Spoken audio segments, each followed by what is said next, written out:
How you doing, Alan? Good, how are you? Great. Good. I didn't go to the panel, but I heard you were in a clip.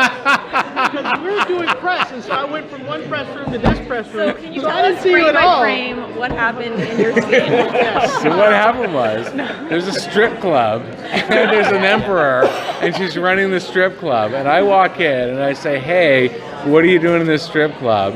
Hey, why don't you come and join Section 31? So it's really like 30 seconds. It was a 2-minute clip. 2 minutes. It was like 2:20 actually. It was a longer clip. Okay, but I like your summation. Thank you. 'Cause There you go. We were running around the press room, so we missed your glorious entrance. My teenager over there was in the panel, Right. but she's not a Trekkie. She doesn't want to show. And I'm texting her going, describe the clip to me, and it's hilarious. Well, there's this lady. She's at this bar, and some guy comes. I'm like, did they say the word Section 31? Yes. And that was the finale. That was the cliffhanger of season 1, but they pulled it from season 1 and made it as the teaser trailer. Yeah. Yeah. Awesome. So that means we're going to see more of you in season 2? Yeah. All right. Awesome. Are you a regular or recurring? I can't even say anything. Really? Yeah. You can't say that? What's You're actually in Section 31. I'm definitely part of season 2. You have a rank? At least What? in You have a whatever. rank? Do I have a ring? Rank. Rank. A rank? Rank is in Starfleet officer It's- rank. No. It's classified. Section 31. Yeah, he's No, Section 31 is like, it's I can tell you basically, the clips on social. yeah. Okay, so it's on, so we can watch it. You can watch it. It's been pushed out now. Okay. Thank you. Are you in charge? He can't tell you anything. He's top secret. He laughs. Yeah. Well, then tell what us about the strip club. What about when you found out you were doing this? Can you tell us about that? And what did you think? I'm a huge fan of Star Trek. And so Aaron and Gretchen, who I used to do a show called Rain, and they took over Rain, and then they approached me and said, hey, do you want to be part of Star Trek?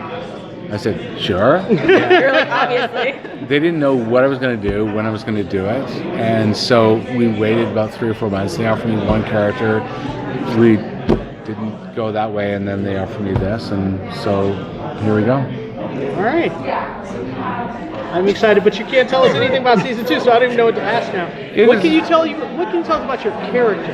Well, Leland is part of Section 31. So honestly, if you Google it, it's right there. It's like this crazy. Well, I know what Section 31 is. Yeah, so that's what it is. I said your character specific, not Section 31. I don't even know. How would I know? Have you shot anything besides this? No. This was the cliffhanger from season 1. This was cut from 15, right? Yeah. So they So took you haven't that started away. filming anything for season 2? No, and I don't even know. Not a clue. They said, okay, this is what you're doing, and I haven't read anything. So how is it like working with Michelle Yeoh? Great. Yeah, fantastic. Yeah, really sweet, really nice. I mean, I was a big fan of James Bond and obviously Crouching Tiger, and yeah, really kind, really sweet. She didn't kick you in the face at all? Not yet. Well, I asked. She kicked Jason Isaac in the face a couple episodes before, so that's why I was asking. Oh, I see, right. Well, I'll put in that request. Maybe it'll keep me on longer for a few more seasons. All right. So now, Can you tell us how long your contract is? we just tried that. You know what? I'm gonna She's gonna rescue us. You are taking a lot of hits right now. You're like, but you're doing great. You are. That's all I can do. Yeah. Thank you. Thank you so much. Thank you for Thank sharing you. everything. Awesome. He's a big cliffhanger. So. Sorry. Thank you. About what happened, but I know those two things are not necessarily connected at all. So what can you give us something about, since you said that you haven't lost your... No, I also then added it wasn't my turn to watch him. So I wasn't I turned around. No. The thing about Star Trek is there's so many possibilities for story. And, it's funny, every other show we've ever worked on, you look at the beginning of the season and you think, oh, we have to fill 22 hours. Oh, we have to come up with 13 hours. We have to come up with 15 hours. I don't feel that way on this show because there's so much story to be told. And there's so many possibilities. So I would say that probably in season 2 so far, discussions of that particular thing has not come up, but that doesn't mean it won't come up still yet, and it won't come up in the future. I think our characters are having a little bit of a Lorca hangover. They were lied to, they were manipulated, and he was brilliant at it. And I think that they've got to get him out of their system for a little bit, but that is the beauty of it. You never say never, and people pop up on our show at the most unexpected of times. It's true. Yeah. So season 1 had this like overarching Klingon arc and a character development arc, right, with Burnham. Are you going to do another overarching long arc in season 2? Are we going to see focusing more on Burnham again, or is it going to switch to another character? Our ensemble is fantastic, and what's terrific about our cast is that any single one of them can carry, his or her own story in that way. So we can, they can carry all of that water.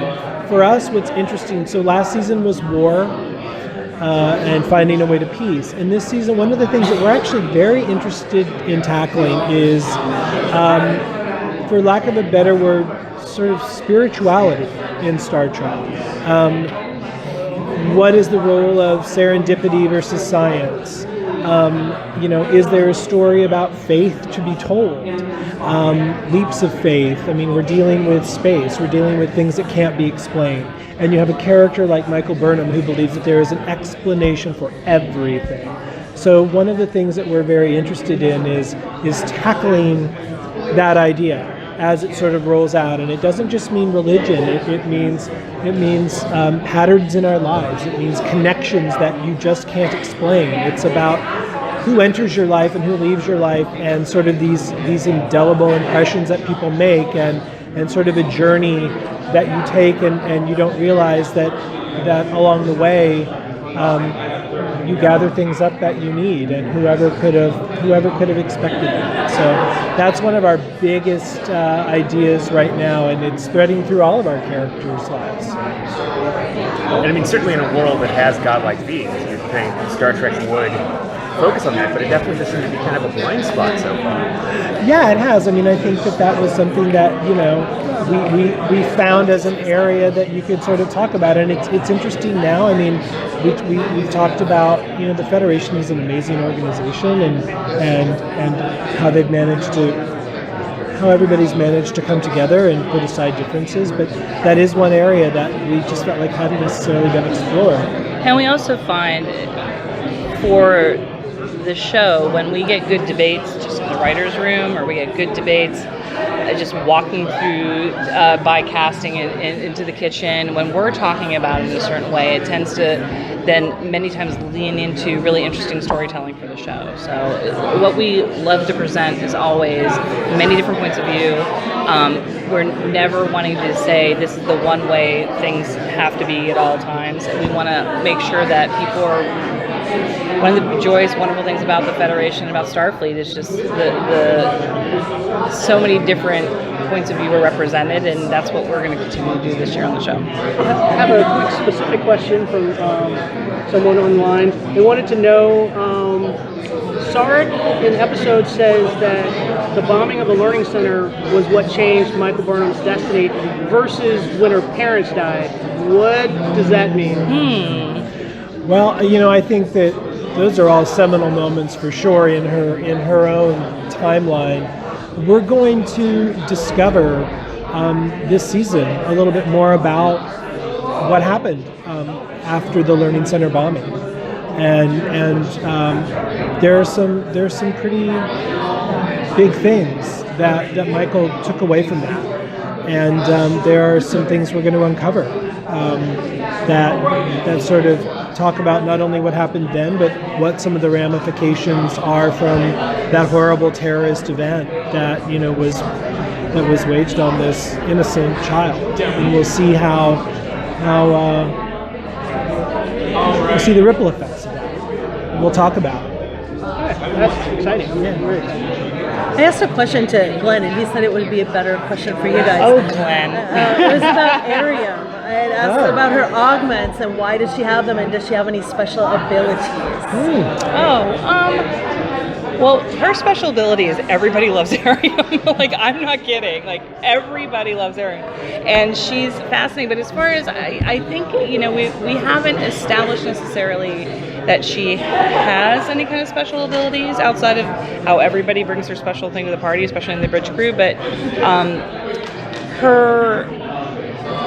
she is a character. Also, it's interesting because all these people that you bring up, she's a character we will learn a little bit more about this year, and it is because that she sort of captured everybody's imagination. So I don't want to give too much of it away, but you will learn a little bit more about Ariam this year. We love our bridge crew. They are amazing. We love them. I mean, again, like, what are the chances that you find these actors who come in and they do such an incredible job, and they're such incredible people, and they've just got such a spirit that draws the audience in. I mean, one of the things that we hear a lot is, tell us more about them. Who are they? Fill it out a little bit more.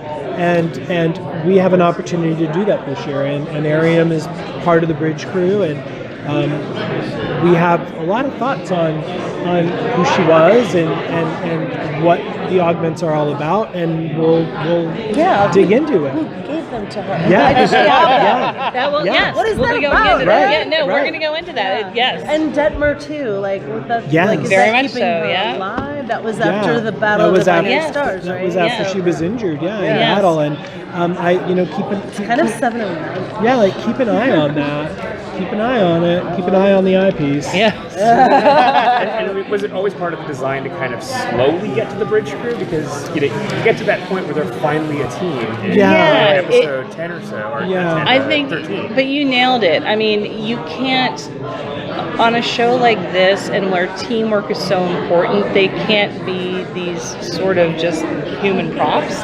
For like, they are part of the DNA of how that ship works and how the show works. And so I think we always had the desire to make sure that we got to know them. I think for us it was so exciting that the audience wanted to know too more about them. So it was going to all be in due time, but it seems like it's all happening at the right time. Yeah, there's only so much you can sort of do with an ensemble cast in terms of how you divvy up your time, how you allocate time to different characters. And this year we really, because we didn't meet the Discovery crew really until episode 3. Yeah. So already we were sort of limited in the amount of time that we could really create, 5 or 6 characters that the audience would bond with and love. But now that people know who they are and have accepted them as our And crew, we're curious about yeah, right. So now you have the space to start pulling more people into things, and we're not at war anymore, and it's our hope that we're going to be doing more away missions and a lot more actual exploration. And those people are on the bridge for a reason. They all have special skills, and you'll start learning more about them. Are you going to start filming mid-April? Yes, we will start filming in about a month. Yeah, I can't believe it. Okay. You need a passport? Get your passports ready. Okay, so in season 1, obviously, like, you had a limited amount of time and you had a very ambitious outline. You guys tried to do a lot. What things worked the way that you had planned, and what things maybe you wish went differently, or you could have focused more? I feel almost stunned that things went as well as they did, and that is only because we knew who our team was when we all started. We all jumped in together, but we didn't know them because we hadn't gone through the process together yet. So how it's the journey that sort of really builds the relationships. I've never met a group of people who are more about throwing in 110% than our crew, our cast, our writers, everybody. People loved this show and wanted to make sure it saw the light of day. They were so proud of it that, and I think in the moment, I at least can speak for me, I was just like day by day, it's trying to survive, just trying to remember, like, okay, this came from here. There's so much to track. There's so much to figure out. There's so much, and it didn't give a lot of opportunity to sort of look up and look around. And then by the time we got to the end of the year, and then quickly after that, no, we aired before we were done shooting. Right? It's a blur.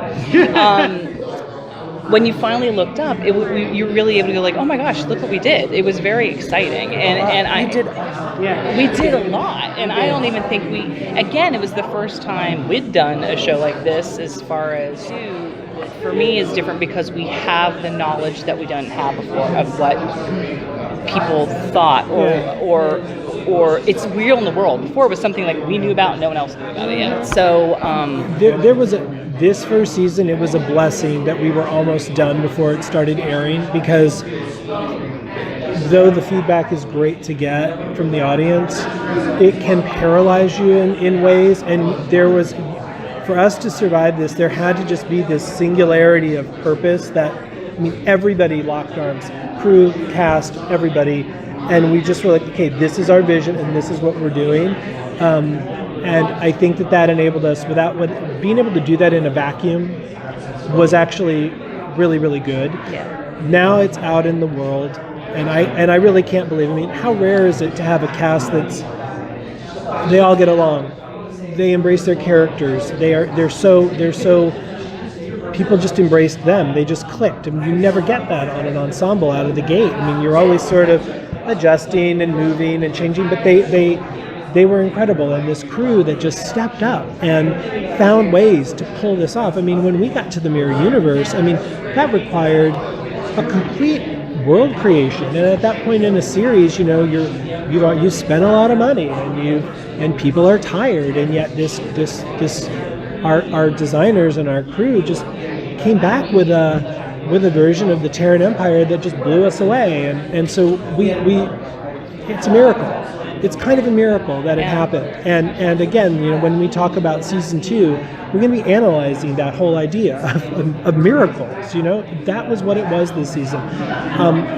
Having it air and having people talk about what they liked and didn't like, one of the things I'm excited to hear is that the fans are open to more scenes where things have stopped down scenes where characters are checking in, where we're learning more about stuff, where the plot isn't necessarily driving the whole thing, and that was one of those things where I'm proud of all of the turns, but I'm glad to know that people are interested in maybe quieter moments, maybe just moments that mix it up, have more of a slice of life flavor. They want to take you away, but can you tell us how many episodes season 2 will be? I don't know. I'm gonna look Do you over have here. a target date? We're doing 13. Okay. We're doing 13. 13. Yeah. And do you have a target date for premiere?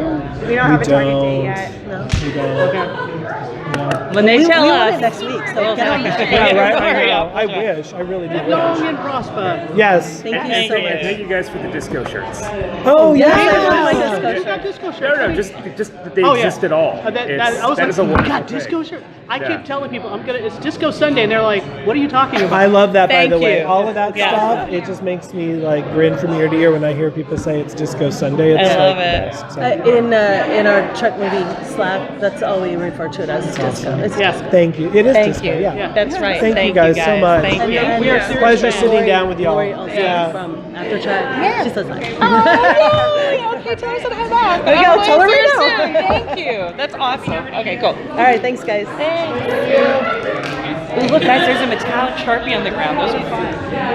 Hi there. I have Jeff Russo next. Oh, great. Okay. Gretchen, Aaron. I find it very difficult to follow up the creators. Cool. Oh The yes, coolest if guy only. here. Yeah, no. They know way more than I do. Well, sure, but I mean, Not about music. That's maybe true. That is fair. maybe true. That is maybe true. That's good time. Okay. I want to ask you about Sure. Anthony Rapp. He said he wanted to show up his singing in second season. Are you up for writing some original music for That's him? it. Here's the funny thing about Anthony. So I met him at the premiere. So we've met once. We sort of became Twitter buddies. You know, like I tweet to him, he tweet to me, which is kind of fun. You know, that's sort of, to me, that's sort of the point of Twitter. Exactly, conversation. Yeah, just conversation. I've been a fan of Anthony Rapp since he was in Adventures in Babysitting, right? So when I was a kid, I was a teenager, and I think we're relatively close in age. And then Rent, I'm just a fan. So if he called me and said, I want to sing a song, I will figure something out. I will figure it out. That is awesome. Yeah. That is awesome.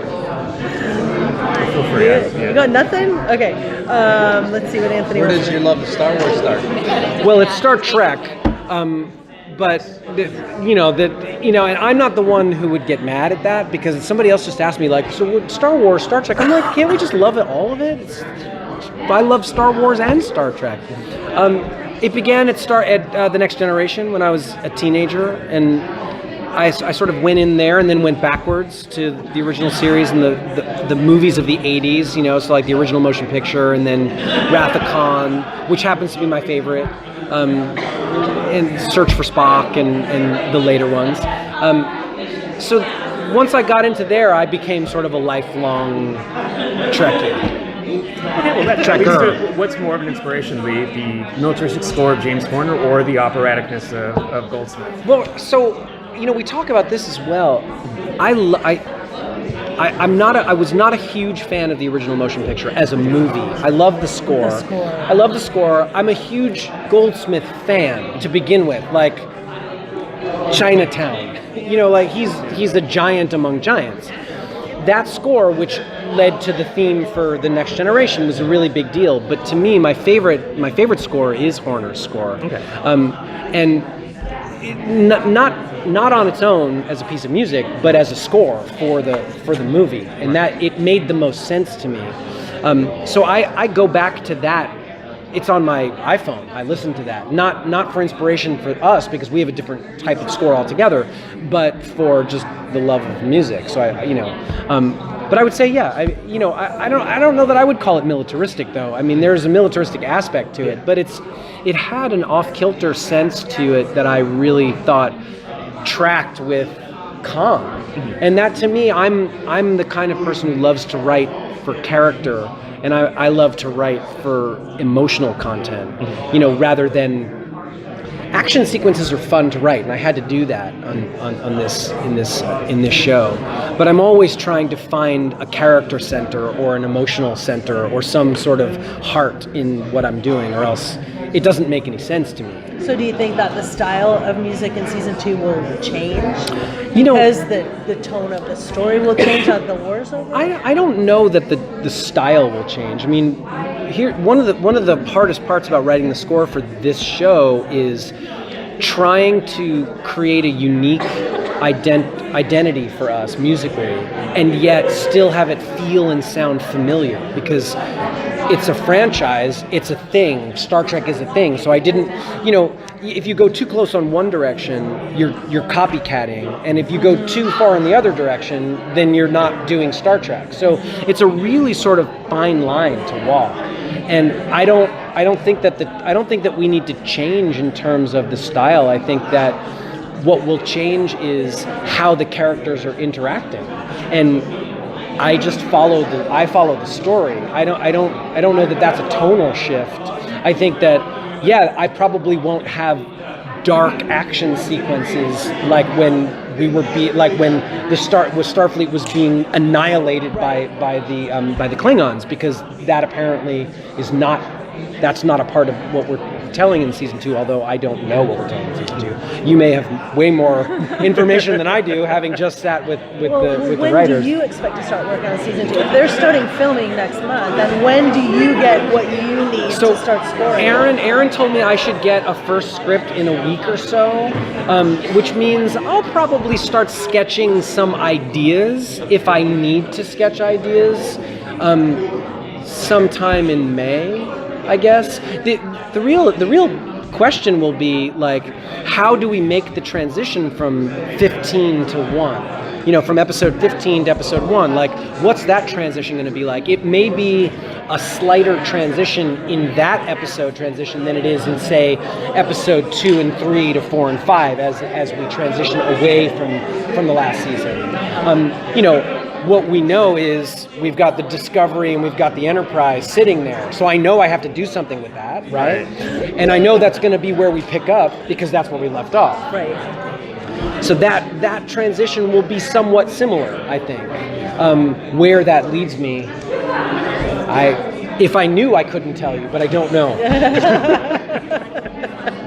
So what kind of discussions did you guys have before the show started about like what kind of tone and vibe for the music? When I first sat with Aaron and Gretchen, we talked about wanting to have a unity in the score, and by unity we meant like in the universe, a coming together of species, and in this show about exploration, and wanting to reach into the characters' hearts and play to the emotional core, which I think is what separates us from some of the previous iterations of Star Trek, in that we tend to really focus on the interpersonal relationships and the character development as opposed to the development of only the story. And as a composer, I tend to want to write that kind of music, which I think is what drew me to the project, and what maybe drew the project to me was I tend to like to write emotionally charged music as opposed to only big action music or only militaristic music or dark music. John Wick isn't the project for you. Maybe not, maybe not. But I tend to want to write to what people are feeling, not what people are saying, or not what people are doing. Shooting. Right. And I guess my thought about that is, even when you're shooting, you're still feeling. So why not play that as opposed to, oh my God, he's got a gun, or oh my God, he's got a phaser, or whatever. I think that's what I love about this show, is we tell those stories, and we tell the stories about people. So what about the second half of season 1 soundtrack? Or can we expect that to be available? It's in a few weeks. Soon? Yeah. Is there going to be vinyl? So here's what's happening is we're releasing a volume 2 of a CD and a I feel like I have digitally. half of the music. You do. You have episodes 1 through 9. Yeah. So the music from episodes 10 through 15 will appear on a CD, a volume 2 CD, and then there will be a deluxe vinyl edition which will have music from chapter 1 and chapter 2. Nice. But it'll be selects because you can't fit it all onto 4. So is there a discs. date that they've given you? Or So just I think the vinyl will come sometime in June, but I think that the digital version might come out in the next few weeks, and then the CD sometime right after that. All right. No, I'm trying to formulate it. What I wanted to ask is sort of when you make those choices for a soundtrack, it's like what goes into the decision of that track list? How much coffee I had that day. I mean, there's really no. It just is what was the one that I was liking on that day. There's so much music. I gave Aaron and Gretchen bound copies of the score for the entire season, and there were 2 books that were this thick and like this big. There was so much music because we do about 36 minutes of music an episode that it would be impossible to put it all on. Right. So I sort of chose the themes that I really loved and the themes that were really important to me. And I think that, in general, like I get the occasional email like, why didn't you put this piece on? It's like, well, I can't, because I can't put everything on. Right. Yeah. I can't. And it sort of dilutes the listening experience. I mean, I come from making albums. I was in a band for 25 years or whatever, made a bunch of albums. And making an album and listening to an album is an experience. I mean, at least the way I used to love listening to records. I mean, I used to put on headphones and listen to Pink Floyd all day long. And those records had 9 songs on them. Right. 5 on one side and 4 on the other. So I don't go that far, but I think like putting the right amount of music on a CD or in a soundtrack is important. What was the name of the band? Tonic is the name of my band from the 90s. We were a 90s alternative rock outfit. Tonic, just what we knew. Yes, that is sort of where we got the name, but not really. So, what about like the opening theme? Yeah. For season 2, will there be anything changed? I don't think so. To give season 2 a different. I don't think flavor? so. I think that I have to talk to them about whether or not they want me to reimagine the theme, but I don't see why we would do that unless there's such a shift that they want to change the theme of the show. But nobody has said anything to me about that, so I'm keeping my fingers crossed that I don't have to do that. That was not easy. It's pretty successful, I have to say. That theme, it's definitely lodged itself into my head. I think that you can't make everybody happy, and there, especially with Star Trek, and more than just Star Trek, any sort of iconic franchise, sci-fi franchise, even more. Fandom is pretty rabid. So there's some people who are like, this, I don't like that, and then there's some people who are like, love it. You can't. You gotta just do what you do. There's gonna be haters, there's gonna be lovers, there's gonna be losers, there's gonna be winners, right? So, I feel like I think that the theme really does represent what the show is, and I think in that way the theme is successful, and that's all I could hope for. Like, my idea for what the theme could be and what it means musically to me, and how that relates to what we were originally talking about, what the show was, works for me, and so I think in that way it feels like it was successful. And since a lot of Star Trek shows kind of pretend that music stops at the point at which public domain ends, right? Are you ever tempted to kind of project what pop music would sound like 250 years on? We've had this conversation. I had this conversation with them because in episode 7, the Mud episode, we used Wyclef Jean. Is Wyclef Jean or something? And really, like, I don't know. I mean, 200 years later, I'm listening to Bach, right? So what is it going to sound like then? I mean, they had me write an opera, right? So for episodes 12 and 13, there's the Caecilian opera that Stamets talks about.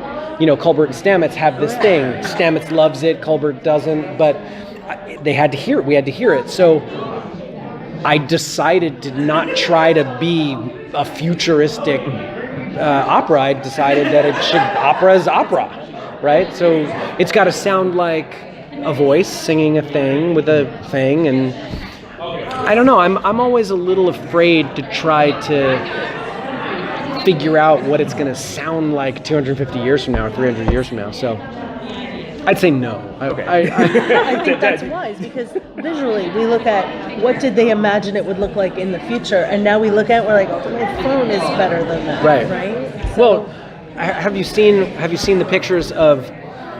So we've now caught up with Back to the Future. So Back to the Future 3, which ends up in the future, right, was 35 years past that, which we're now at or around, and nothing, not even close. We're not even close. Nobody's. Where's my hoverboard? Where's my hoverboard? Where's my flying car? Where are my self-tying shoes? No. Yeah. So I'm a little. My car doesn't run on a banana. No. That would be nice. Banana peel would be even better. I'm a little reluctant to try to figure out what the future is. I leave that to the designers. They can figure that out. I'm just going to write music that makes us feel good. Right? I dig it. Yeah. Thank you. Thank you. You're Thank you so welcome. much. For your time. No, you're welcome. You guys are responsible for the Klingons looking as awesome as they do in the new Discovery. What was your inspiration like? Where did you get the idea to change them so radically, but then kind of keep the texture of who they are? Well, early on, because we were on the show for almost 8 months before we actually went to camera, so this was a long discussion. But Brian Fuller and the other producers and writers, there was always this desire to create a new Klingon look, because we felt like it was sort of something that had happened between TOS and Next Gen, happened with TOS and the films, and so it's a natural step to take in the Star Trek universe. So when you're coming up with a new show, that backed with the fact that this is really the first Trek where we're dealing with the problems that HD creates. And those problems, combined with sophisticated audience eye, means you have to come up with something even more hyper-real to make people believe it. So we wanted to do this with a keen eye on honoring the integrity of everything that's come before us. And we all love, I grew up on it and love the Westmore versions, and James worked on these versions. So we wanted to keep enough of it there that it resonated and felt like Klingon, but to take it as far as we could into the realm of realism and evolve the design to its next step. I agree. Yeah. It's unanimous. I wanted to ask about Ariam. Like, what are her augments, and does she have any special abilities? Oh. What can you tell us about her? I would love to tell you about that. And I think that's a Gretchen and Aaron question, actually.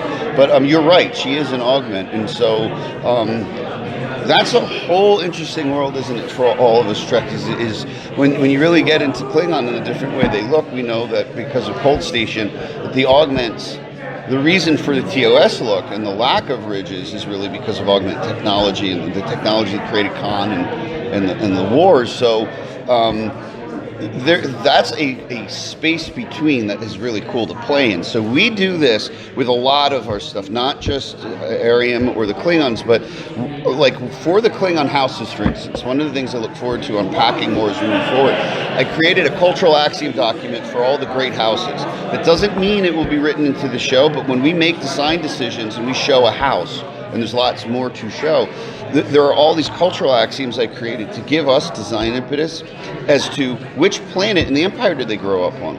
So in the past, we've always sort of seen a homogenized look to the Klingon in their wardrobe and their hair, give or take. We're trying to make sure that all the houses feel like their own unique thing, because why wouldn't they be? If you look at the cultural patina of all of our cultures, with our architecture, our food, our fashion, our music, on just one measly planet that's not even spacefaring yet, what would the Empire's cultures look like? And we're really diving into that, and will be as we go further. So with her, it's one of those things that I can't answer. We have lots of reasons in our head, but you should ask Gretchen and Aaron that question. But she is an augmented human. Okay. It takes 4 hours for her makeup. That's what I can do. And what about Detmer, the head of planes that she got after the battle? Is that something that's like, is that another Aaron question? Like, is that keeping her alive? What purpose is that? And those things are really questions, because I know more than I should, and I don't want to speak out of turn or they'll shoot me. Okay, that's fair enough. But actually, I mean, that's the thing. It's like, do you guys get a brief that gives you that information that says, okay, this, and this, and then you kind of work to that? Yeah, that I can speak to. Okay. So when I said during the panel that it's the most immersive and generous and inclusive creative environment I've ever worked in, that is nothing short of the truth. So it is not common in our department to get this much immersion. Aaron and Gretchen and all the writers and producers from day one, we started working on the show almost 8 months before we were physically on set. That's unique. Even on a film today, that's incredibly unique. And so, they share ideas before they're even beatboarded, before their outlines, before their scripts. So, and then they ask for, and actually mean it, which is a strange thing in Hollywood, your input. and so they'll give us all kind of where they're headed and some thoughts that they're kicking around in writer room phase before it's even weeded out, and we'll start throwing stuff back at them, and so they'll kind of grab some stuff they like, and then that feedback starts to happen as Nev starts into the digital world. So that's a lot. Someday, I really hope all of you guys will get to see that. I think that there's inexorably going to be a book, if not a documentary. But Nev's design process is quite massive. So we work in the digital, not just because we're 3D printing things, just for everything. So there's digital designs that come from those conversations. Then we start taking that, him and I will talk about it, he'll bang out versions. Then we'll start taking the ones that are most likely, maybe doing some physical tests and looking at materials and colors. And for the Orions, for instance, we just looked at raw silicone samples. We took this demon face that is not part of Star Trek and ran different translucent blue colors to see what the base tone was that really gave it an angelic, almost, this heavenly glow, so that when light goes through it and bounces back to your eye, it doesn't look like a dude in blue paint. James could speak to that. So the problem is we can do all those things in the lab and make all these cool new techniques work, but he's got to figure out how to get it to blend the skin. Yeah, it was four colors. 4 colors we have to spatter and spackle on there just to give life and depth to it, just so it's not a solid blue, solid green, solid any color character.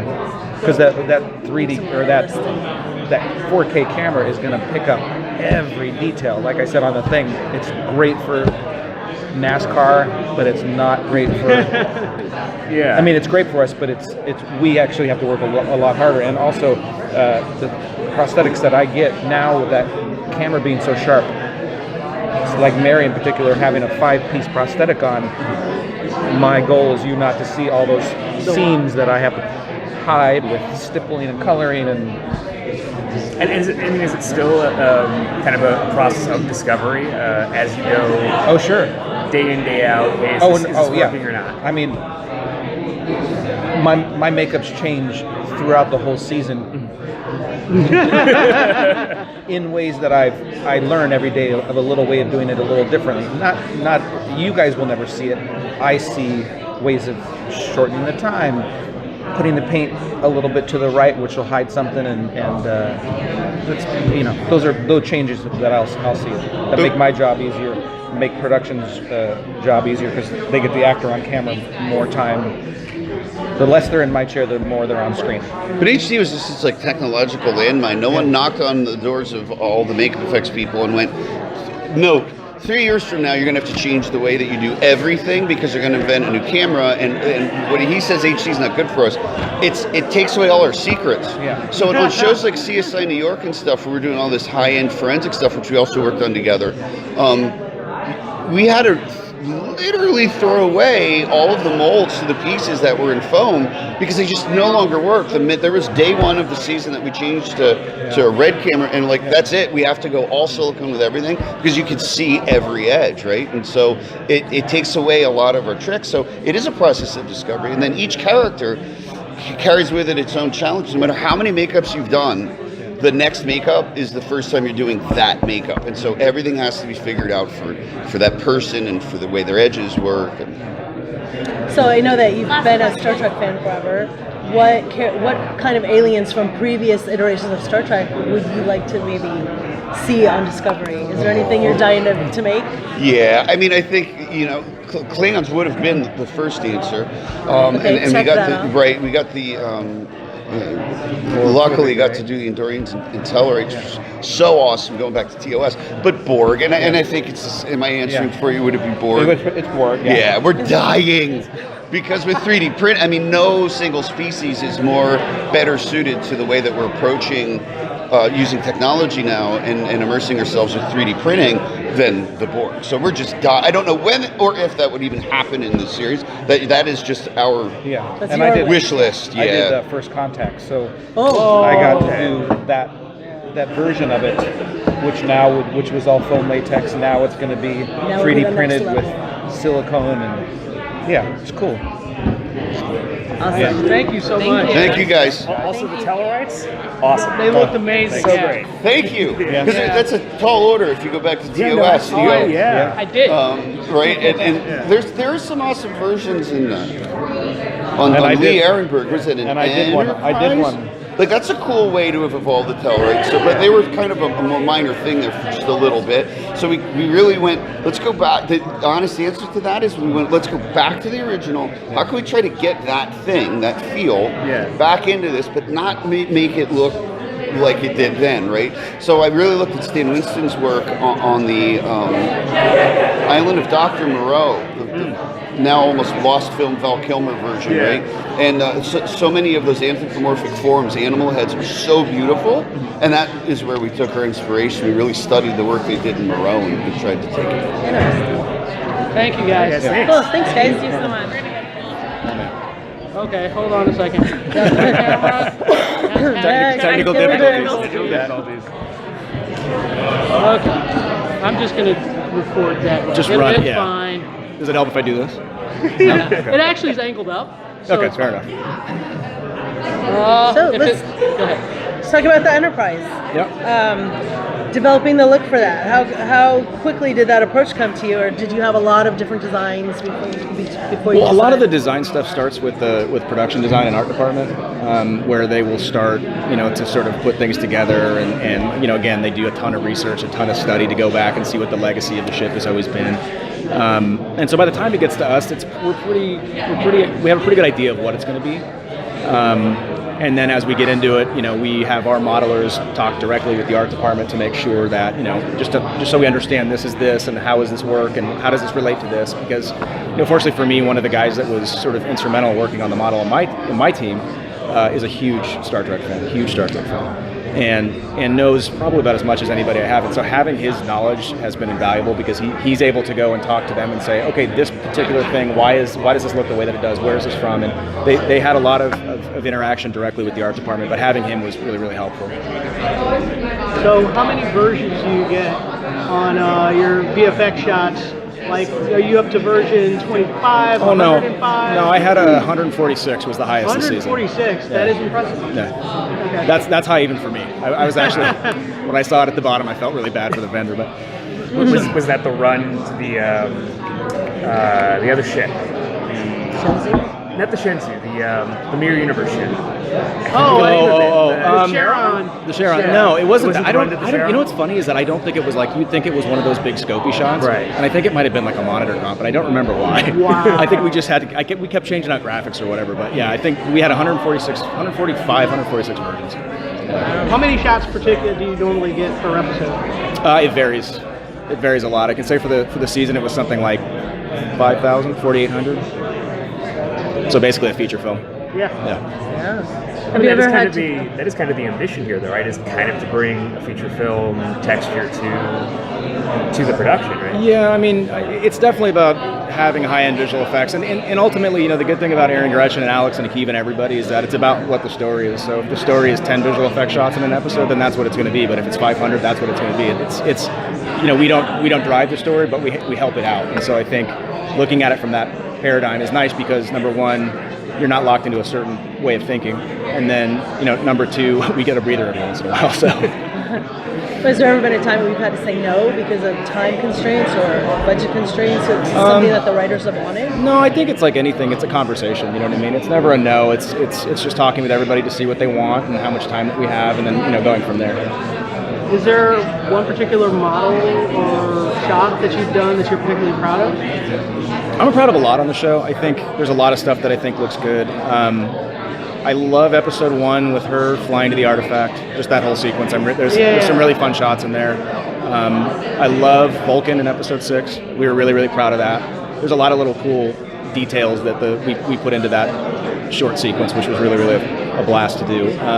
Episode 10, Jonathan Frakes, he had some great stuff. And then 15, the Enterprise. We get to do the Enterprise, so it's that moment where I was just like, okay, I'm done. I can retire now. So. Well, what's something you didn't initially know how to pull off, but it turned out great?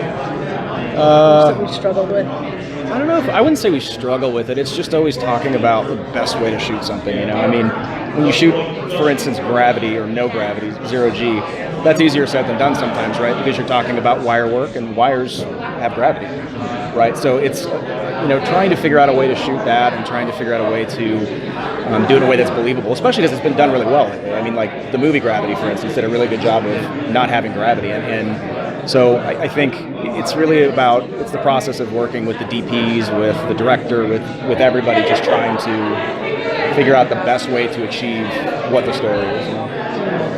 What's kind of the typical episode process for you on your end? It starts with, obviously, we'll get a script and we'll go through it, and we probably have a lot of questions at that point. We'll have meeting with the department heads and with the Aaron and Gretchen and Keith and everybody to sort of talk about what they're thinking, what the ambitions are for the show, what needs to be visual effects, what doesn't need to be visual effects. And then, off of that, we'll start building our assets and start putting together a shot list and start preparing the vendors to get to work on the stuff, and then we'll shoot it. And then once we get an edit together, we'll start to actually put the visual effects into the edit to see, and it evolves greatly. I mean, it starts with, sometimes it's just a title card that says ship flies here, and at the end it's the Enterprise and the Discovery facing each other. So Yeah. You're kind of the last end of the process. Yeah. We're definitely. I mean, we're in it along the way, but I would say it crescendos as the episode gets closer to finale, because then sound effects needs to know what our visual effects look like, because they need to know when, if I drop something, they need to know when to put the bang. From that to the editors have to know what the shots are going to be. So if it's a full CG shot, we have to get them something so that they can react to it. There's time to sort of go through the process of, does this shot tell a story, does it not tell a story? So. Thank you. Thank you so much. Thank you guys. Yeah, we're in that world now where we get to really explore and have a little fun. When do you feel that sense of trust finally started to appear? When did we? Like, when did you start to feel, oh, I have the freedom now? I think Mirror Universe sort of was a tipping point. Yeah. And then 15 was the icing on the cake. Let's put it that way, because that went really well, so it was cool. So were you watching other Trek series for inspiration in your designs, and which ones? I sort of did depending on what we were what the storyline was. I kind of dipped into many different versions or iterations of Trek, and also for me personally, I go to other inspirations as well. I looked at a lot of other sci-fi and other futuristic films, series, etc. You sort of just sort of combing the world, and also some just. When we were doing the spacesuit, the EV suit, looking at what NASA was doing, this woman that created that biosuit that's really cool, that lightweight one that she was using, that sort of was the basis of the design that we used. And we were talking to Jet Propulsion Laboratories Jet Propulsion Laboratories, almost every day, just to hey, like how would this function? How what's the standard for this? And of course there isn't one, and trying to call Jet Propulsion Laboratories isn't the easiest thing, but when you say you're from Star Trek, they suddenly they get in the room, everybody gets in the room and wants to be on the phone. So is there someone there at JPL who's sort of on your chain now? I think either Brian, somebody set it up for us. Vincenzo. Oh, was it Vincenzo? Yeah, okay, Vincenzo did. And so for you've got Brian, an official consultant. Yeah, for Brian, it was really important that what we design is also would actually be able to function. Would be realistic. So once we had the illustration for the EV suit, we sent it to them and got on the phone and had a conversation about the reality of it and what the pieces were, and if there actually I feel like there was nothing that came down for us that we needed to do. I think we got it. He was pretty happy with what we had done, so that was kind of cool. And since then, like for this season 2, I did a lot of watching. I was watching Interstellar, and there's some really great backstories about how they came up with the script.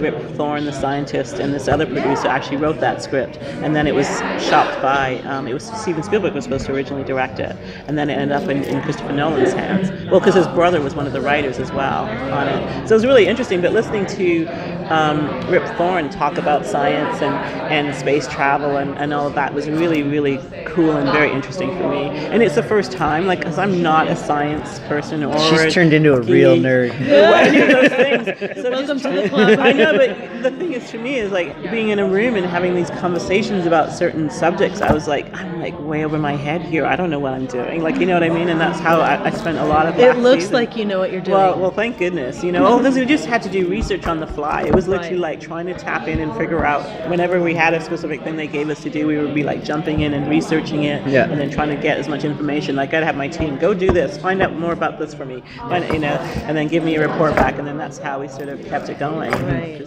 You've got to, as Aaron keeps saying, it's got to be grounded in some form of reality. It has to make sense for us. We're not just designing and creating on the fly. Right, because those Trekkies will call you on it. Well, the thing is that Trek, I feel like the first iteration of Trek did do a little bit of that, you know what I mean? And they probably, you can, because in the 60s, you can't fact check things like you can now, you know what I mean? There's no internet. There's no internet, there's none of those things available to you. So I feel like they were able to get away with a lot more than we do.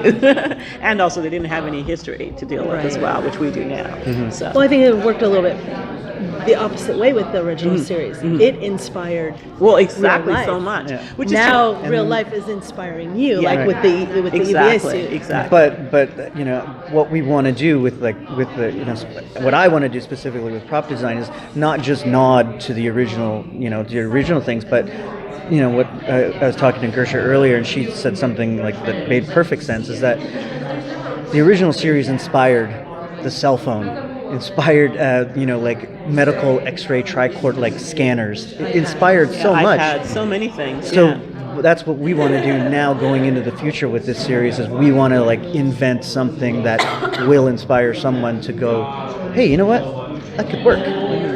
So when you're designing a prop, say, whatever, some piece of technology, how deep do you go into the rabbit hole? How does this work? Like, what's it actually doing? Or is it all about, I have to make this camera ready, it has to look good in 4K? No, for me, it has to function in my head.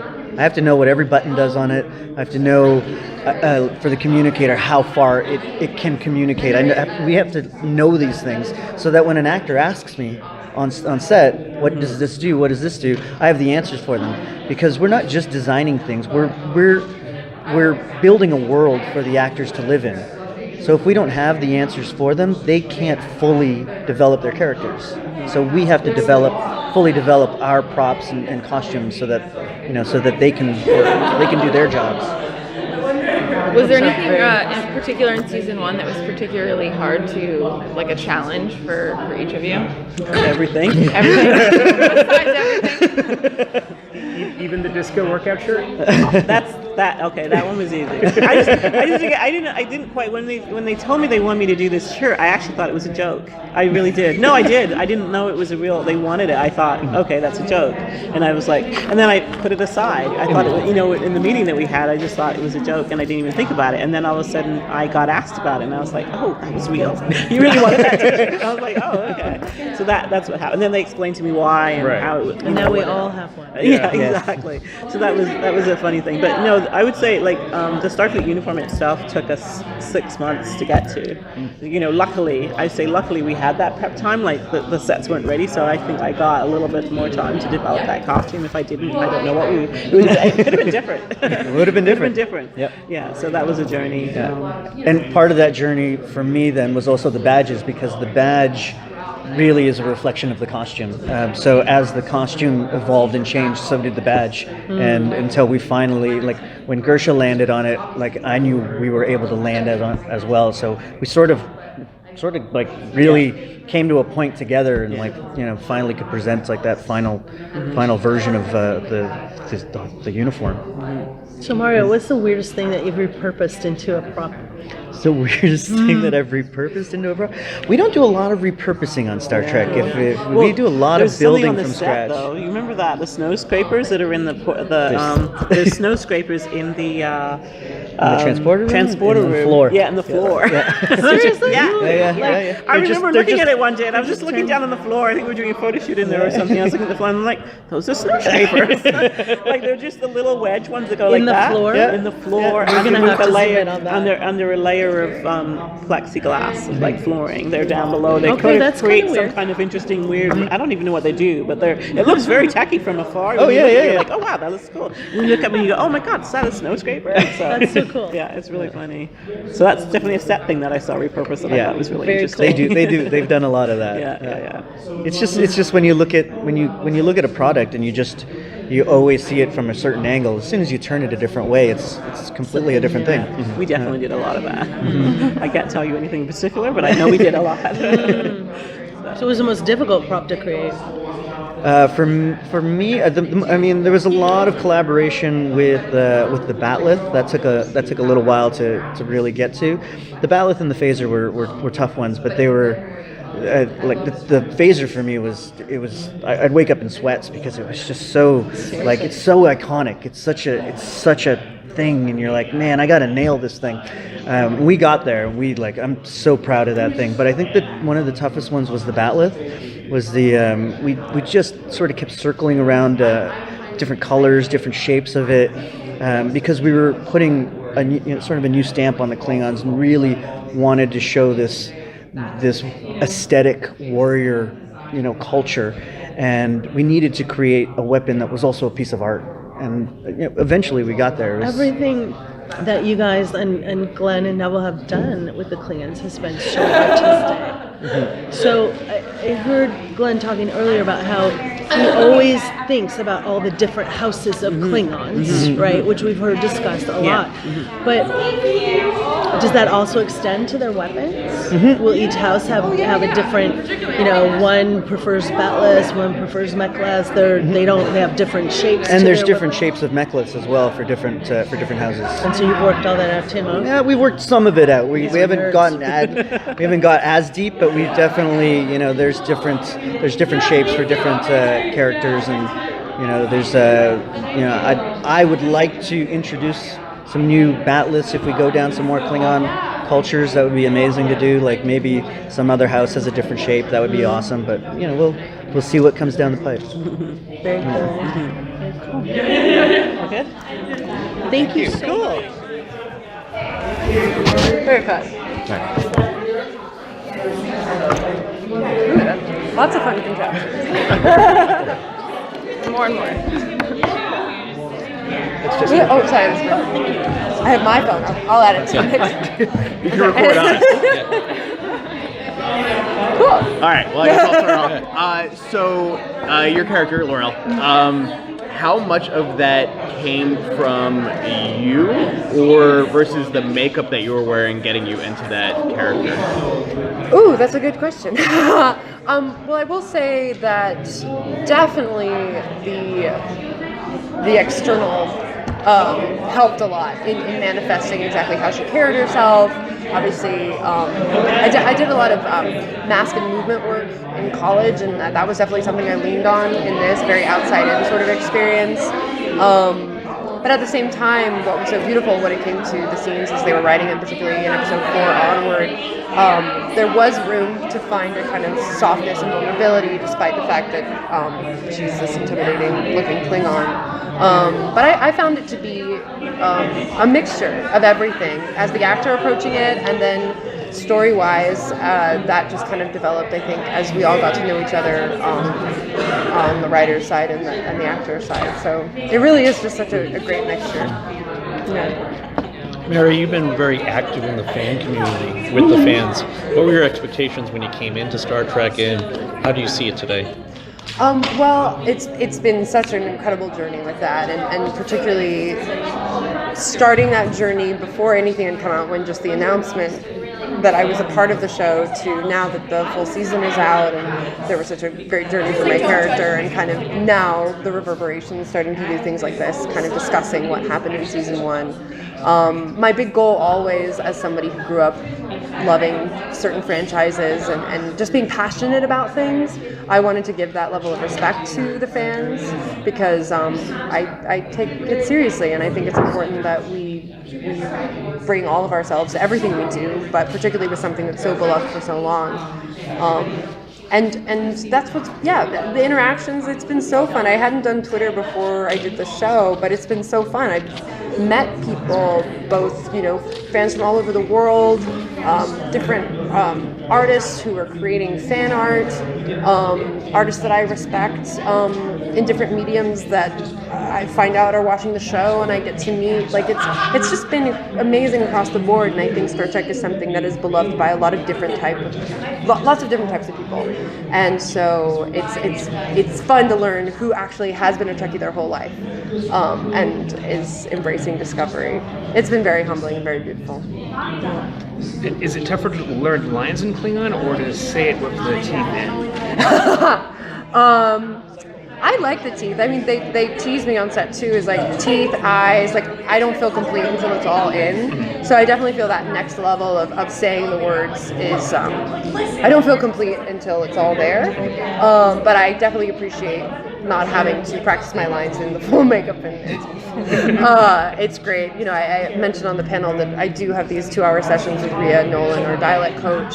And that's really about breaking it down and getting kind of the basis of the sounds, reminding me to really go in the back of my throat for certain noises. And But it is that final moment when it's all coming together that there is a certain release. So in a certain way, that feels easier.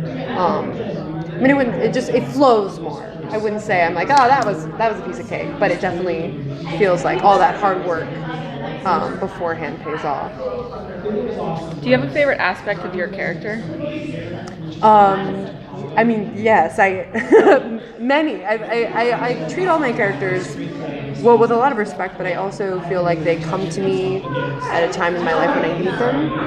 And I felt that very much with Deverell, just kind of her arc of living in the shadows and working from the sidelines and not having confidence in her own abilities and power. That was a big journey for me. It's a continued journey for me. I'm still trying to own myself and my own power in my own life. And coming out of school, there's just like a lot of uncertainty after you graduate, and to have this role where I got to kind of manifest all of those insecurities and fears, and then to finally culminate it with like being given this detonator and kind of being like, well, I gotta do it, and all those fears and nerves that I felt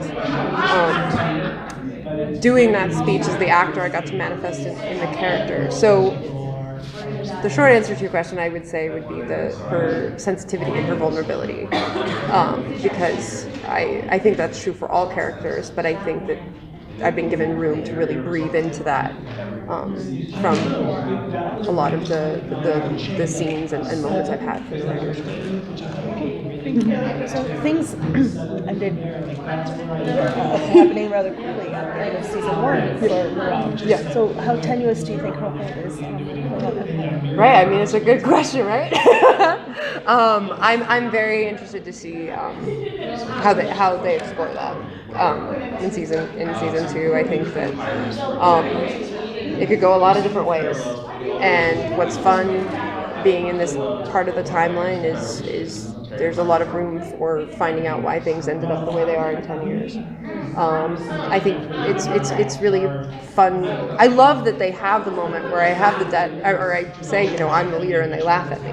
So obviously not everyone's just like, okay, cool, you got great. It's all good. So, and the fact that my last line is the reunification of our race begins now. I think that Deverell is a very hard worker and very determined and fierce, and always, she starts with plan A, B, and C, but usually reverts to X, Y, and Z, but she will have a plan. I'm very interested to see how it unfolds.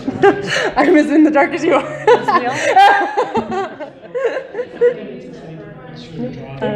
So now that you're a little more proficient in this new language, like many people who learn a new language, sometimes you find yourself, when someone asks you something, answering back, either in your head or actually verbally in that foreign language, not your mother tongue. Do you ever find yourself answering back, either in your head or actually verbally in Klingon?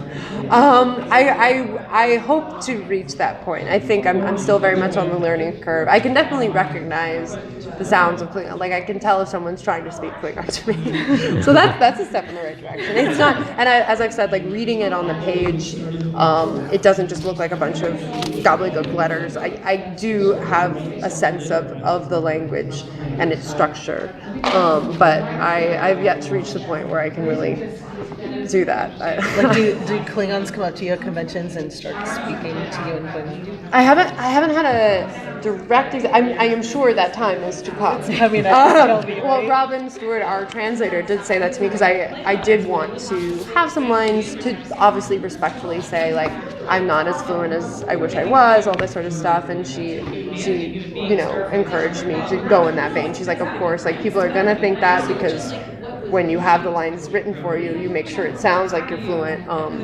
But that's part of it too. Is like with a franchise like this, it's that weird line of, we know there's fiction, but it's also, I just never want to tread in a direction that's disrespectful. She hasn't taught you any curse words? Oh yeah. Hoopbach. That's my favorite, because it's like all the hardest sounds in Klingon, like in one. Yeah. And it means? I'll let you figure it out. Mary, the scenes you had with Vok Yeah. Tyler, the very heavy sexual aspect. Yeah. How did you get prepared for that, and what was your take for a Star Trek world? Yeah, I'm glad you asked about that, because that was a big journey for me too, was embracing that the Klingons are innately sensual creatures in a way that the humans aren't. But to me, that was part of what made them beautifully alien. And part of what I was able to justify, certainly like in the scene in Despite Yourself, episode 10, that Jonathan Frakes directed so amazingly, and particularly that scene was so complex. And I know Shahzad and I were like, we don't want this to just be some creepy Hannibal Lecter sort of situation. And it was like, for me, I was like, right, she's using her sensuality because she is not the Puritan American that I am, that has been like taught to have a certain shame around that. She is using that because that's love also, because for her that connection with Vogue is not just carnal, it's pure and it's genuine. So just the way she navigates it is more alien than human. And I think that it's a very interesting line, and I think that's a beautiful gift of sci-fi, is that you can explore these themes in a slightly different way than you would if it were just two humans interacting. But interesting to see too that her empowerment by that is misconstrued by the humans. I thought that was an interesting kind of message there. But for me, it was very important, and certainly with the scene that we all know that I'm just talking about what that was, and making it clear, talking with Aaron and Gretchen and Eric and Bowie and all that it was Tyler. It was not Tyler that was in that relationship. It was always Vogue. It was just his memories got really screwed up. But that's also my bad. The surgeries. But at the same time, like from Laurel's perspective, it was never like she did not cross that line.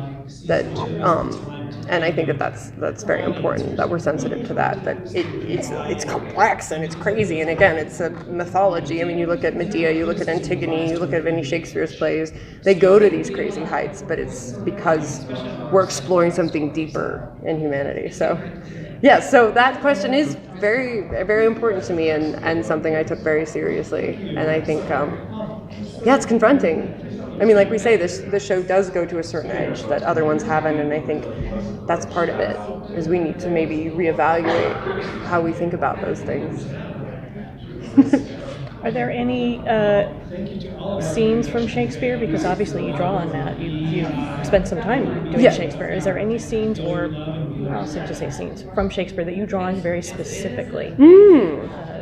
That's a good question. Well, I will say that the two roles I played before I played Laurel were Macbeth and Iago. Strangely enough.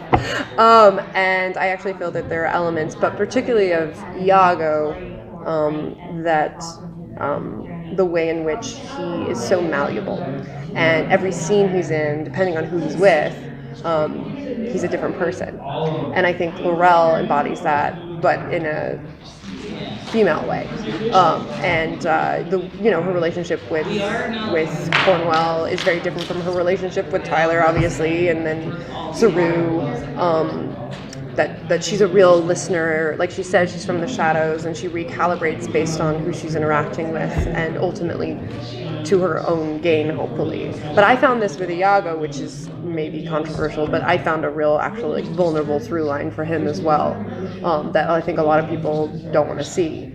I have stuff coming up, projects exploring that in more detail. Hopefully I'll be able to let you know about that soon. But I think that it was a real gift to having just come off of working on that part and learn so much about how I defined honesty and truth. And to transfer that into Laurel was very, very fun. But Laurel feels more authentic to me, funnily enough, than Iago in a certain way. Because something about being a woman, but a Klingon woman, I don't know. I guess I walk around feeling like a Klingon woman. I've got a bit of a fan service question for you. All right, so were you a fan of Star Trek before getting onto this? All right, so Laurel, or you as yourself, if you were in charge of your own away mission, and could choose any 5 characters from any of the Star Trek series to go with you on this mission, who would your team be? Oh, that's okay. Right, it's a away mission. Me or Laurel, because I think whichever one's easier for you. Well, I think actually coming from Laurel's perspective, just because I am kind of aware of how she is in the world. I mean, I do think, and if we could span timelines and all that sort of stuff, I think I think she would kind of try and maybe ban the other female Klingons. Like, I think maybe she would talk to the Duras sisters and Grilka. I mean, Grilka's like Mary's personal favorite. I think that's 3 right there. Yeah. But I'm not sure about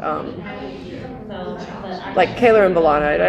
I think half Klingon we'd be okay about it, but trying to think. I feel like if it were Laurel, I think she would be trying to, she's in You ask me these questions. I tell you, I'm very passionate. You're going to get a very long-winded. But I will say that I do think that she's at a turning point. I think the Laurel you met at the beginning of the season would have picked a bunch of Klingons. And I think perhaps by the end, she's starting to realize that maybe she should look outward more. And that there is more to the humans. And if there's more to the humans, perhaps there's more to the Romulans or the Andorians or, I think she's at a turning point. So, but maybe, and I actually do think Laurel would Cornwell, now that I think about it. Like, that's one of my favorite relationships she has in the show. Of course, the Tyler relationship, but I just think that there's a real respect. And Jane talked about this, that on After Trek, the first scene that we have together after the screen, there's like a whole first chunk that where we were kind of scoping each other out, and she really proves to me that she's smart and she gets that I'm not like all the other Klingons, and I kind of respect that. And kind of, that's already innately there with what was cut, but I think that sort of complexity of like, oh, I'm smart and you're smart, so the smart thing to do is not just kill each other. And I think that she would trust that she would have her back in a certain way. But then, of course, I'm the one that almost kills her. But that's on Laurel. She knows Cornwell's trustworthy. So that's my long-winded answer. All right. Well, following on that, because you're saying that Laurel sees her character, herself growing, right? Yeah. So, last scene, we see Tyler decide to go with Laurel. Can you see your character, Laurel, getting back together in some way with Tyler, or how do you see that relationship? Yeah, I'm very interested to see what they come up with. But from my perspective, certainly where I was in 15 was that I really didn't think that there was any remnant of Vogue left until he speaks to me in Klingon.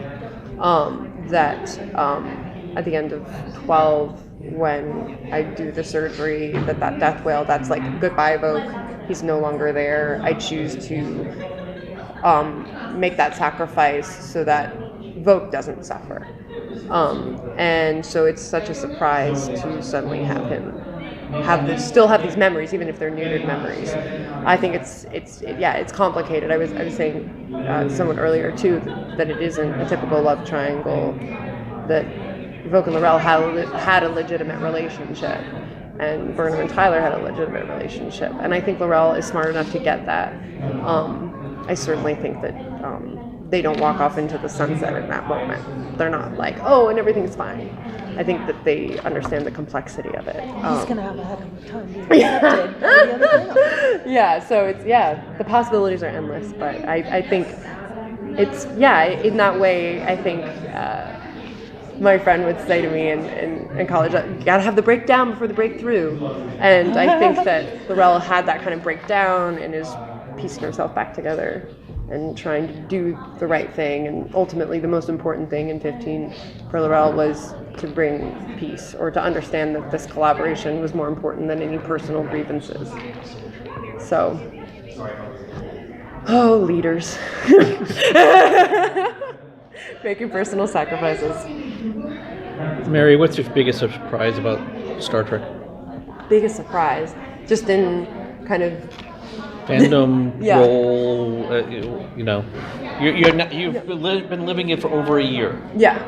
Almost 2 years. Yeah. I mean, I wouldn't say it's like a shocking surprise, but I will say that it has been overwhelming how much love has really been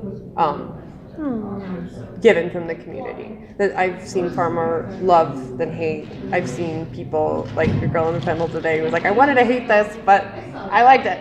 Like that sort of mentality of like, she still watched it. Like she still eventually, like she was resistant, but eventually she did watch it. And she could have liked it or not, but I think that there's an open-mindedness and a hope for the future that propels fans forward, and I'm really thrilled that that's true. Man. Yeah. We're getting kicked out of the room. Where do you want me? Okay, perfect. Right there, Yeah. perfect. Yes. Thank you. That's great. Oh, hello. Hi, we're welcome back. Okay. How does it work? You guys are all just with different things, or Yeah. Yes. I've never done this. And then we I'm with compete Chuck against each Movie. other. Oh, really? No. It used to be that way, but now there are We work reports. together. People are trying to corner me about season 2, and I'm like, I've done this a couple of times. You can tell us everything. No, I can't. Just don't This tell is the why I other do people. this. Tell us everything. I just have to do. When I do this, it's because I was. Maybe you could tell us Things like, here and there. any hints about what planets you've been designing for season 2. Oh, how about engineering? Engineering? Yeah, because like Stamets Lab is not engineering, right? So can Well, will we see like an his- actual engine room in season 2? We might. We might. Or was better that, than was this. that- or let me reframe that. Was that something that you guys actually talked about going into season 1? Or what is that engine? You know, one of the problems with one of the things I can talk about is we've expanded parts of the ship. We've added a corridor that we didn't have, so now we have like a loop corridor. We went a little more mechanical with that corridor, which I'm pretty excited about. We had designed something much bigger, but we could only build so much. So we've got these new spaces. There's another opening into the mess hall, into sick bay. And one of the problems we had with engineering was that it was very dark in one area, and the DPs, our cinematographers, were kind of complaining, and a lot of light came from the cube. So we are doing a little bit of renovation there that I'm just going to leave it at that, but I'm pretty excited about. But What were some of the biggest challenges for you in season 1? well, I started at around episode 6, so just getting caught up. And the reason I decided to do the show is because I was blown away by the sets. I walked in, I was like, okay, at first I was like Star Trek, I don't know, sci-fi. I don't know. I like to design big things, but then I went on a tour with my predecessor, and I was like, okay, I want a part of this. So, and then just like blam, I'm in there, and whereas they had a long time of getting up to speed and building things, I was sort of like thrown in and kind of all of a sudden I had to do like the Terran ship, which is this massive ship, and the sets for it, and not on a, when you start a series you have months to build. We had like episodic timing, so I had to think quick on my feet about what to design that we could do quick enough to get it, to make it look great. And of course, relying on some visual effects set extensions was key. So that was kind of the biggest challenge. Yeah. And getting up to speed with canon, having to go to Star Trek University. Right? It's a lot. There's a lot of stuff out there. And I grew up with TOS because, that's my generation. So I had to do a lot of going back. And, there's amazing resources out there, like, fan sites that you can just go and with a click, okay, I get, Section 31. I got it. Not a lot on Section 31. Because they're secret. Yes. They're very secret. So there was a panel last year in Canada that mentioned the colors may be evolving more toward the TOS, more color instead of the more darker tones that we've been seeing. So is there any evolution of that coming up in season 2? Boy, you guys are really digging around. I guess it depends what we build. It really does depend on what we build. But we did go very dark when we went to the Mirror Universe, and I left some of that. Like, we actually put dark, shiny things in the sets, and and reflective things. And we kept some of that because I think there was a shift when the Discovery went to the mirror. In my mind, anyways, there was a shift, and we want to always feel that darkness. Like it's a little bit of a blight on the whole world of Star Trek Discovery right now. So it's a thing that they have to, a memory they have, and so I sort of want to show that in the set. It's a darker show, like I think in general terms, like compared to all the other Star Treks, and part of that is the technology and the way we light the sets and the way we use LED lighting makes it darker. And also it's just what people expect now. They expect darker parts. It's not all dark though. It looks gorgeous. Yeah, thank you. Can you talk a little bit about the challenge of chronologically designing tech that fits in between Enterprise and TOS? Yeah, it's impossible. So basically, I think, when I started, I was like, wow, well, this isn't TOS. And for us to, you could never go back to TOS. Those were charming, lovely sets made out of cardboard and sticky tape. And like you can tell if you watch them, like what they did. Like when they went to the Mirror Universe, they literally took a Terran logo, which we did use as the base of ours, and slapped it on a couple of walls and called it done, called it Mirror. So we have all this technology at our fingertips to build things, CNC and 3D printing, and the audience expectations now in science fiction is to give them, things that are more designed and more exquisitely designed. So, we just had to make that leap of faith and say, either the audience is going to come with us on that journey. No, we're not. No, yes, we are predating TOS, but no, we're not going to offer you TOS again, 50 years later or whatever it is. And Glenn was saying that the red camera makes his job a little bit tougher. It kind of took away all of his tricks and tools. Has the red camera made your job a little more difficult? Yeah, things shift. So you pick a color for a set and, oh my God, it's like, it looks blue or green. Like it just, we don't often have time on episodic television to do camera tests the way you would on a feature film. But if we test things, it helps us to know what we get. So like all the main ship colors have been tested with a red camera and stuff. It's the nature of it. But sometimes the DP will say, I want to light this, or the director, I want to make this a blue scenario. This is a blue scene or a golden scene. Like that happened to one of on episode 11. They decided to put the son of, I can't remember, the Harlech planet right through the windows, and the whole set was washed with amber. And I wasn't expecting that. I actually was quite taken by surprise. But when I saw it, I loved it. So, you're working fast. So sometimes you just have to go with it. So how much freedom do you have, like designing something like when they're going to Pavo? Do the writers tell you exactly what they want it to look like, or do you get to just use your own imagination and create it for them? That was funny. So that was actually the network said, we need to go to a planet. We need to go to a planet now. We want you guys to not be, we want to get off the ship. We need to go somewhere. And so the writers called us and in Toronto. We were in Toronto. They were in LA, and said, okay, we need to go to this planet. Here's some parameters. Pitch us something. So in 10 minutes. Literally, this is a true story. So we went away for 10 minutes, and I was like,